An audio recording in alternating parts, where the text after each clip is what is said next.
Hi friends, எப்படி இருக்கீங்க? நல்லா இருக்கீங்களா? நல்லா இருப்பீங்க. நானும் நல்லா இருக்கிறேன். நீங்களும் நல்லா இருப்பீங்கன்ட்டு நினைக்கிறேன். சந்தோஷம் ரொம்ப. ஓகே ஃப்ரெண்ட்ஸ், அப்புறம் நான் இன்றைக்கி எங்கள் வீட்டு நண்டு குழம்பு இன்றைக்கி வைக்க போகிறேன். ஸ்பெஷல். அதை எப்படி மிக்ஸ் பண்ணி நண்டு குழம்பு வைக்கிறேங்கிறத நான் இப்போ உங்களுக்கு சொல்கிறேன். ஓகேயா? பாருங்கள். இப்போ நண்டு நம்ம இப்படி கழுவி ரெண்டாக உடச்சி நண்டு வச்சுருக்கோம். இது நண்டு இந்த பால் நண்டுலாம் சொல்லுவாங்களே, நண்டு நிறைய வெரைட்டி இருக்குது. அதில் இது ஒரு ரகம். சரிங்களா? நான் 1 கேஜி வாங்கினேன். 9 நண்டு இருந்துச்சு. ஓகே ஃப்ரெண்ட்ஸ், மீடியமான நண்டு தான், கொஞ்சம் நல்ல சதை இருக்குது. ஓகே, இதுக்கு பாருங்கள், இதை மேட்ச் பண்ணி நம்ம ஃப்ரிட்ஜில் வைக்கணும், ஃப்ரீசரில் ஒரு கொஞ்சம் நேரம். அதுக்கு 1 டீஸ்பூன் உப்பு எடுத்துக்கேன், கொஞ்சோண்டு மஞ்சள் பொடி எடுத்துக்கேன், கொஞ்சோண்டு எல்லாமே ஒரு அரை கால் ஸ்பூன் மஞ்சள், கரம் மசாலா, காஷ்மீர் சில்லி, வெறும் சில்லி பவுடர், உப்பு, இந்த 5 பொருட்களும் இதில் நம்ம என்ன பண்ணுறோம், இப்படி கொட்டுறோம். இப்படி கொட்டிட்டு இந்த மாதிரி உப்பு லைட்டாக இந்த மாதிரி தான், இந்த மாதிரி நம்ம மேட்ச் பண்ணி வேண்டாம், ஒன்றுமே செய்ய வேண்டாம். பாருங்க, இந்த மாதிரி மேட்ச் பண்ணி இது மாதிரி நம்ம மேட்ச் பண்ணால் போதும். பண்ணிவிட்டு இப்படி பண்ணி காமி இந்த மாதிரி போட்டு கொஞ்சம் நேரம் ஃப்ரீசர் கூட வைக்க போகிறேன். காமி இந்த மாதிரி நம்ம மற்ற மசாலாலாம் இன்க்ரீடியன்ட் அரைக்க வேண்டியது இருக்குது. அதுக்குள்ளே நம்ம அது ரெடி பண்ணுறது வரைக்கும் நம்ம இந்த வீட்டில் நீங்கள் குழம்பு பண்ணும்போது இந்த மாதிரி ஃப்ரீசரில் கொஞ்சம் நேரம் ஃப்ரீசர்லேயோ ஃப்ரிட்ஜ்லேயோ இந்த மாதிரி ஓகே வச்சுருங்க. ஓகே, இப்படி வச்சிடலாம். வச்சுட்டு அப்புறமா நம்ம அதுக்கு தேவையான பொருட்கள் என்னென்னு உங்களுக்கு சொல்கிறேன் பாருங்கள். அதுக்கு தேவையான பொருட்கள் இது தக்காளி, இந்த சைஸு தக்காளி. இதுக்கு ஒரு 6 தக்காளி எடுத்து நான் கட் பண்ணியிருக்கேன். 1 கிலோவுக்கு பார்த்துக்கோங்க. அப்புறம் இதே மாதிரி ஒரு 5 பல்லாரி, இந்த சைஸுன்னா 5 பல்லாரி. இதை விட பெருசாக இருந்தால் ஒரு 4 எடுத்துக்கோங்க. எடுத்து இந்த மாதிரி கட் பண்ணி வச்சுருக்கேன். ஓகே, அதுக்கப்புறம் இந்த தேங்காய் ஒரு ஆஃப் முறி, பெரிய முறிக்கு 1/2 முறி எடுத்திருக்கேன். நீங்கள் இப்படி சின்ன தேங்காயாக இருந்தால் கூட எடுத்துக்கோங்க. 1 கிலோவுக்கு நான் எல்லாமே சொல்கிறேன். 1/2 கேஜி நீங்கள் போட்டிங்கன்னா இதில் எல்லாமே, இல்லை ஒரு 3 தக்காளி, இல்லை ஒரு 2 பல்லாரி, அந்த மாதிரி நீங்கள் மேட்ச் பண்ணிக்கலாம். அப்புறம் தேவையான பொருட்கள் இந்த தாளிக்கிறதுக்கு இந்த மாதிரி ஒரு பட்டை, இவ்வளோ பட்டை, ஒரு 2 கிராம்பு, ஒரு அன்னாச்சிப்பூ, 2 ஏலக்காய், இதை எடுத்துருக்கிறேன். அப்புறம் அந்த தாளிசத்தில் போடுறதுக்கு நம்ம இந்த ஐட்டங்கள்லாம் அரைக்க மாட்டோம். அதனால் ஒரு இந்த ஸ்பூனுக்கு அந்த சின்ன ஸ்பூன் வச்சுருந்தேன். இந்த ஸ்பூன் அந்த இருக்கிற இந்த ஸ்பூனுக்கு 1 ஸ்பூன் டேபிள், இது டீஸ்பூனு, 1 ஸ்பூன் சீரகம், சோம்பு எடுத்துருக்கிறேன். ஓகே, அப்புறம் கருவேப்பிலை, அப்புறம் ஆயில் எடுத்துருக்கிறேன். அப்புறம் இது இஞ்சி பூண்டு டேபிள் ஸ்பூன், இந்த மாதிரி டேபிள் ஸ்பூனுக்கு 1 ஸ்பூன் எடுத்துருக்கேன். அப்புறம் இதில் ஒரு சின்ன கொஞ்சம் அரை டீஸ்பூன் போல் இந்த மஞ்சள்தூள் எடுத்திருக்கேன். இது இந்த மாதிரி 1 டீஸ்பூனு கரம் மசாலா எடுத்திருக்கேன். இந்த காஷ்மீர் சில்லி 2 ஸ்பூன் எடுத்திருக்கேன். காஷ்மீர் சில்லி 2 ஸ்பூன் எடுத்திருக்கேன். அப்புறம் வெறும் சில்லி பவுடர், அது 1 ஸ்பூன் எடுத்திருக்கேன், வெறும் சில்லி பவுடர். இது நம்மளுக்கு குழம்பு மிளகாத்தூள், அது இதுக்கு 3. உங்கள் வீட்டில் குழம்பு மிளகாத்தூள் இருக்குல்ல, அது. இதுக்கு தேவைப்படுற கருவேப்பிலை தாளிக்கு எடுத்திருக்கேன். இதுக்கு அப்புறம் இஞ்சி பூண்டு பேஸ்ட்டு, இதுக்கு 1 ஸ்பூன், பெரிய ஸ்பூனுக்கு. இதுதான் இதுக்குரிய தேவையான பொருட்கள் ஃப்ரெண்ட்ஸ். ஓகே, இதெல்லாம் அந்த தேங்காய், வெங்காயம், இதெல்லாம் நான் அரைக்க போகிறேன்.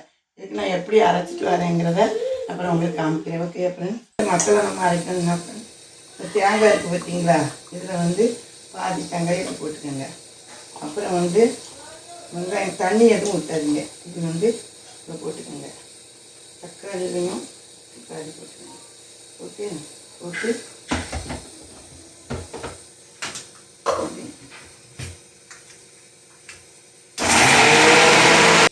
தண்ணியே சேர்க்க தேவையில்லை. தேங்காய், வெங்காயம், தக்காளி, ஒரு சொட்டு தண்ணி ஊற்றாதீங்க. இந்த மாதிரி அதை போட்டுரும். இப்படி இங்கே போட்டுருவோம். இந்த மாதிரி நல்லா நைஸாக அரைச்சிக்கோங்க. சரிங்களா? அதுக்கப்புறம் மீதம் இருக்கிறதையும் போட்டு, இது நான் 1 கேஜிக்கு அளவுகள் எல்லாமே அது 1 கேஜிக்கு சொன்னது. நீங்கள் அப்படியே 1/2 கேஜி போட்டிங்கன்னா எல்லாமே உங்களுக்கு எடுத்திங்கன்னா இந்த அளவு மசாலா வரும். சரிங்களா? இது 1 கேஜிக்கு இல்லைனால உங்களுக்கு உள்ள வருது. ஓகேங்களா? இந்த மாதிரி போட்டு போட்டு வச்சுக்கலாம்.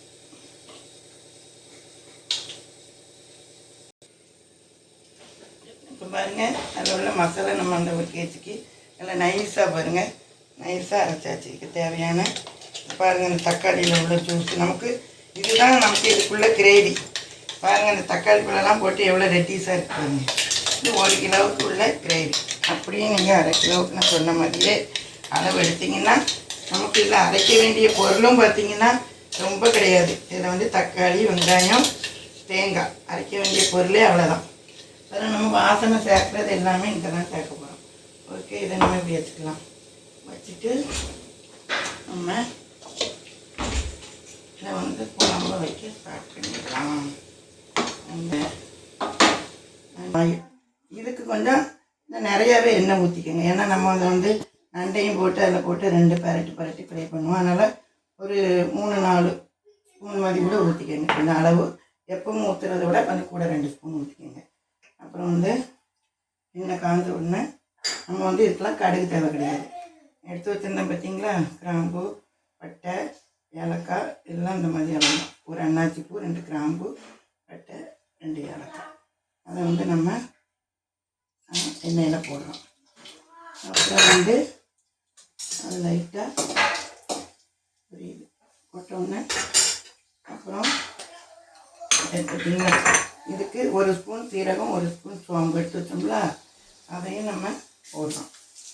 எல்லாம் அடுப்பில் வந்து நல்லா சிம்மில் வச்சுக்கோங்க. இப்படி சிம்மில் வச்சுக்கிட்டு நல்லா சிம்மில் வச்சுக்கோங்க. அது பொரியுதா, சத்தம் கேட்குதா? ஆப்பில் வச்சுக்கிட்டு அது பொரியுது. பொரிஞ்ச உடனே ஒரு கை கருவேப்பிலை. அப்புறம் வந்து இஞ்சிக்கு லேசாக ஏற்றிக்கலாம். இஞ்சிக்கு அப்புறம் வந்து இஞ்சி பூண்டு பேஸ்ட் வச்சுருந்தோம்ல, அந்த இஞ்சி பூண்டு பேஸ்ட் இஞ்சி பூண்டு பேஸ்ட்டு இஞ்சி பூண்டு பேஸ்ட்டு போட்டு இதுக்கு வந்து அந்த 1 ஸ்பூன் இஞ்சி பூண்டு பேஸ்ட் நமக்கு நண்டுடைய ஃப்ளேவர் வாசம் தான் தூக்கலாக வரும். இந்த மாதிரி இதை போட்டுட்டு நல்லா இஞ்சி பூண்டு லைட்டாக ஃப்ரை ஆன உடனே பிரிஞ்ச உடனே அந்த எண்ணெயில் பிரிஞ்ச உடனே அடுப்பு சிம்மில் வச்சுக்கோங்க. அப்புறம் பாருங்கள், உடனே அந்த எண்ணெயில் வந்து பாருங்கள் இப்படி மஞ்சள் தூள், அப்புறம் வந்து 1 ஸ்பூன் தனி மிளகாத்தூள், இதுக்கு வந்து 2 ஸ்பூன் சின்னதாக டீஸ்பூனுக்கு காஷ்மீர் சில்லி கலருக்கு காரம் இருக்காது. அதனால் இதுக்கு 1 ஸ்பூன் வத்தப்பொடியும் தனி மிளகாத்தூளும் 2 ஸ்பூன் காஷ்மீர் சில்லியும், அப்புறம் வந்து அந்த பெரிய அந்த டேபிள் ஸ்பூனுக்கு 3 ஸ்பூன் இந்த மிளகாத்தூள் வச்சுருந்தேன். பண்ணி இதுதான் இப்படி பண்ணும்போது உங்களுக்கு மசாலா வாடையே அடிக்காது. போட்டு சிம்மில் வச்சு இப்படி லைட்டாக இந்த இதில் இப்படி பண்ணுறீங்க. இப்படி பண்ணிவிட்டு இப்படி பண்ணி பச்சை வடை போனோடனே அப்புறம் வந்து இவ்வளோ கரம் மசாலா இருக்குது பாருங்க, இந்த கரம் மசாலாவையும் அதோட போட்டுடுறோம். அதுவும் வாசனைக்கு இதுக்கு ரொம்ப போட்டாதீங்க, கசந்துடும். போட்டு 1 ஸ்பூன் போட்டு இப்படி கிண்டிட்டு சிம்மில் வச்சு நீங்கள் இப்படி கிண்டிட்டு அப்புறம் வந்து லைட்டாக தண்ணி ஊற்றணும். லைட்டாக அந்த சொல்லுன்னு தண்ணி ஊற்றுறோம் பார்த்தீங்களா, இப்படி ஒரு கால் டம்ளர் போல் தண்ணி ஊற்றி இதை ஏற்றி இப்படி இதை வந்து மேட்ச் பண்ணி நீங்கள் அந்த மசாலா வடை போக வரைக்கும் இந்த எண்ணெய் பிரிகிறது வரைக்கும் கொஞ்சம் மிக்ஸ் பண்ணணும். ஓகே, இதை வந்து மிக்ஸ் பண்ணி மொத்தத்தில் வந்து ஒரு டம்ளர், ஒரு 1/4 டம்ளர் அளவுக்கு தண்ணி அப்படி ஊற்றிட்டு நம்ம நண்டு போட்டு இல்லை பேசும்.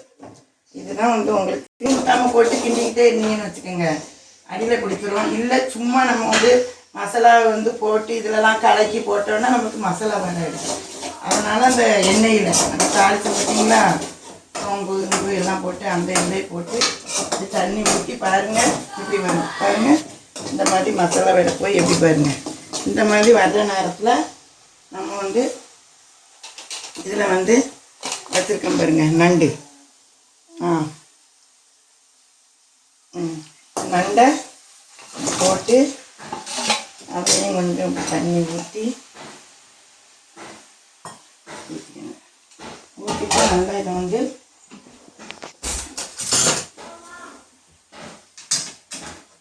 நல்லா இப்படி மேக்ஸ் பண்ணணும். நண்டு குழம்பு ரொம்ப ஈஸி உங்களுக்கு நண்டு குழம்பு வைக்கிறது. இந்த மசாலாவை வதக்கணும் தேவைக்கு. இதுக்குரிய மசாலா இன்கிரிடியன் எல்லா பொருளும் வந்துட்டு பாருங்க. இன்னமும் நம்ம அதை அரைக்கிறதுலாம் வந்து ரொம்ப கம்மி. நம்ம இந்த மாதிரி எல்லா பொருளும் 1 கேஜிக்கு தேவையானது போட்டுட்டோம். ஓகேயா?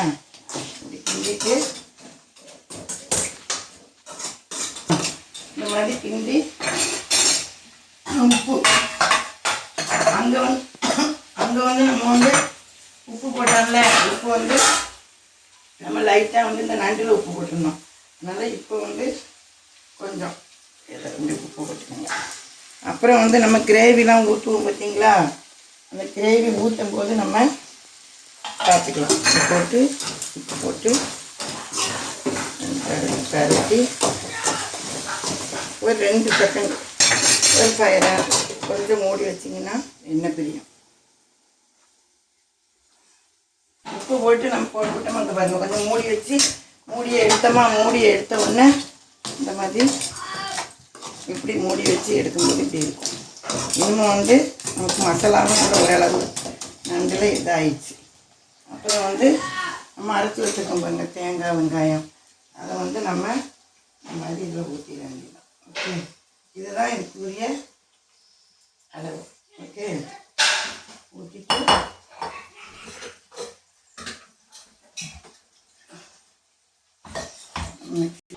நம்ம அந்த மசாலாவை போட்டு பெரட்டிட்டு பாருங்க தேவையான மசாலா நண்டு கிரேவி வந்துச்சு. இன்னமும் வந்து நம்ம இதை கொதிக்க விடணும்ல, அதுக்கு தண்ணி வேணும் பார்த்தீங்களா. நம்ம அந்த மிக்சிக்கில் உள்ள தண்ணி அதெல்லாம் இப்படி ஊற்றி இது கொதிக்க வேணும், நமக்கு கொதிக்கணும். அதனால் நமக்கு அதுக்கு தேவையான தண்ணி ஊற்றணும். ஓகே, தேவையான தண்ணி ஊற்றி இப்போ தான் உப்பெல்லாம் பார்த்து கொதிக்க அந்த நண்டுக்கு தேவையான மசாலாவுக்கு தேவையான தண்ணி ஊற்றி நம்ம வேக விட்ற போகிறோம். இப்போ தான் நண்டை அப்போ நமக்கு இனிமேல் தான் கிரேவி ஆக்கணும். தண்ணி ஊற்றி இந்த மாதிரி இருக்கணும் அந்த நண்டு வேகிறதுக்கு. அந்த மசாலாவுக்கு இந்த அளவில் இருந்தால் தான் பாருங்கள் நண்டுக்குள்ளெல்லாம் எப்படி மசாலா போய் இருக்குன்ட்டு அப்படியே ஜூஸியாக இது நல்லா வெட்டி கொதின்னு கொதிக்கும். கொதித்த பிறகு நம்ம கடைசியில் ஒரு பொருள் போடுவேன், கடைசி வரைக்கும் பாருங்கள். அப்புறம் வந்து நல்லா கொதிக்க வச்சு மூடி வச்சு இடையில திறந்து பார்த்து நல்லா கொதிக்க விடுங்க. கொதித்து நம்ம இந்த அளவு வந்து இந்த மாதிரி அளவு வச்சுக்கோங்க, வச்சு கொதிக்க விடணும். பாருங்க இப்போ நல்லா கொதிக்குது பாருங்கள். நல்லா இந்த மாதிரி நல்லா வெட்டி கொதிக்குது. நம்ம வந்து ஒரு கிளறி ஒரு 2 நிமிஷம் சிம்மில் வச்சு நம்ம குழம்பு அதுக்கு பிறகு நல்லா எண்ணெய் பிரிகிறதுக்கு 2 நிமிஷம் மூடி வைங்க. இப்படி சிம்மில் வைக்கும்போது கூட ஃபுல்லாக மூடாதீங்க. ஃபுல்லாக மூடினீங்கன்னா கொதிக்கும். நம்ம வந்து சிம்மில் வச்சு எடுக்கும்போது இப்படி தான் வைக்கணும். இப்படி அரை வச்சு திறந்து வச்சாதான் பாருங்கள் நல்லா எண்ணெய் பிரிஞ்சிச்சு.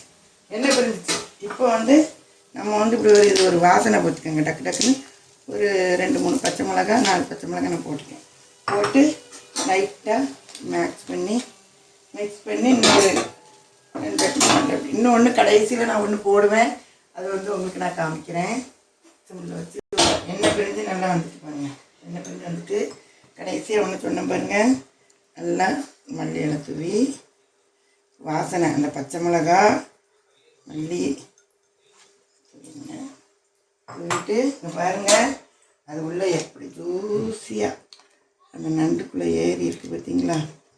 ஜூஸை பாருங்கள் அந்த நண்டுக்குள்ளே எப்படி இருக்குன்ட்டுன்னு அப்படி ஜூஸியாக அப்படி ஏறி இருக்குது. ஓகே, அப்படி ஜூஸியாக இருக்கும். இப்படி வச்சுட்டு குழம்பு ரெடி ஆயிடுச்சு. சாதம் நண்டு எடுத்து வச்சு எவ்வளோ ஜூஸாக உள்ள பாருங்கள், எப்படி ஜூஸ் உள்ளே இறங்கியிருக்குன்னு வச்சு குழம்பு ஊற்றி அந்த பச்சை மிளகா பாருங்கள். அந்த பச்சை மிளகா இப்படி போடும்போது அது ஒரு ஃப்ளேவர் வாசம் வரும். மறக்காம இது இப்போ புளிக்குழம்பு காரக்குழம்பு கருவாட்டு குழம்பு அதெல்லாம் போட தேவை கிடையாது. இப்படி சில ஒரு சில ஐட்டங்களுக்குலாம் அது வந்து போடுறது ரொம்ப நல்லாயிருக்கும். பார்த்தீங்க இப்போ எப்படி நண்டு குழம்பு இப்போ நான் வச்சுருக்கேன்னா அதை எப்படி இருக்குன்னு உங்களுக்கு நான் சாப்பிட்டு காட்டுறேன். ஆனால் அந்த நண்டு குழம்பு ஒருக்கா எப்படியாவது வைங்க. இது வந்து சளிக்கு நல்லது பார்த்துக்கோங்க. சின்ன பிள்ளைகளுக்கு வந்து சளி பிடிச்சது கோல்டு பிடிச்சதுன்னா நம்மளுக்கு பெரியவங்க யாருனாலும் இதில் வந்து அந்த பவர் இருக்குது. இதை சாப்பிட்டா நல்லா சளி இறங்கிடும். அந்த மாதிரி சின்ன பிள்ளைகளுக்கு ஒரு சூப்பு, நான் உங்களுக்கு ஒரு சூப்பு வச்சு ஒரு கிரேவி வச்சு நண்டில் இன்னும் ஒரு 2 3 ஐட்டம் நான் உங்களுக்கு பண்ணி காமிக்கிறேன். இப்போ இந்த குழம்பு எப்படி இருக்குன்னு நான் உங்களுக்கு சாப்பிட்டு சொல்கிறேன். அவ்வளோ நல்லது பார்த்துக்குங்க. சூடாக இருக்குது. சுட சுட சோறு போட்டு இந்த பாருங்கள், அது உள்ள நண்டு எப்படி ஜூஸியாக இருக்குது. அது மாதிரி ஜூஸியாக இருக்குது நண்டு பாருங்க, ஜூஸியாக இருக்குது. இப்போ சுடுதே அதில் இருக்கிறத எடுத்து வச்சு சாதத்தோடு வச்சு நீங்கள் சாப்பிடுங்க. ஓகே, இப்போ நான் சாப்பிட்றேன். குழம்பு எப்படி இருக்குன்னு. உப்பு காரம் புளிப்பு அந்த தக்காளியில் உள்ளது எல்லாம் ஹைலைட்டாக வாவுன்னு சொல்கிற அளவுக்கு அவ்வளோ சூப்பராக இருக்குது. ஒரு தடவை மறக்காமல் நீங்கள் இந்த நண்டு இதை பார்த்து எப்படி இருக்குன்னு செஞ்சு பார்த்துட்டு எனக்கு சொல்லுங்கள். கமெண்ட்டில் சொல்லுங்கள். இன்னும் உங்களுக்கு வேறு என்னென்ன வேணுங்கிறதையும் சொல்லுங்கள். ஓகே, ரொம்ப டேஸ்ட்டாக இருக்குது. இது நண்டுங்கிறது வந்து ஒரு எல்லாரான ஒரு ஃபேவரேட் தான். எங்கள் வீட்டுக்கு பிள்ளை எல்லாருமே நண்டுக்கு அடிமைங்கிற மாதிரி. வேறு பிள்ளைகள்லாம் அவ்வளோ டேஸ்ட்டாக சாப்பிடும். என்ன வச்சா என்ன சாப்பிட்டீங்கன்னா, அண்டு சாப்பிட்டா அம்மம்மா வீட்டில் அண்டு சாப்பிட்டா, டேடிம்மா வீட்டில் அண்டு சாப்பிட்டான்னு என் பிள்ளைகளுடைய பசங்க எல்லாம் சொல்லி இந்த நண்டுன்னு அவ்வளோ விரும்பி சாப்பிடுவாங்க. அம்மம்மா வீடுனாலே நண்டு தான் அப்படிங்கிற மாதிரி எனக்கு ரொம்ப சந்தோஷமாக இருக்கும். ஓகேயா, நீங்களும் ஒர்க்கா வச்சு சாப்பிடுங்க. சாப்பிட்டு பார்த்துட்டு எப்படி இருக்குன்னு சொல்லுங்கள். இதை பற்றி அப்புறம் ஷேர் பண்ணுங்கள், சப்ஸ்கிரைப் பண்ணுங்கள், லைக் பண்ணுங்கள், கமெண்ட் பண்ணுங்கள். Okay friends, thank you, by.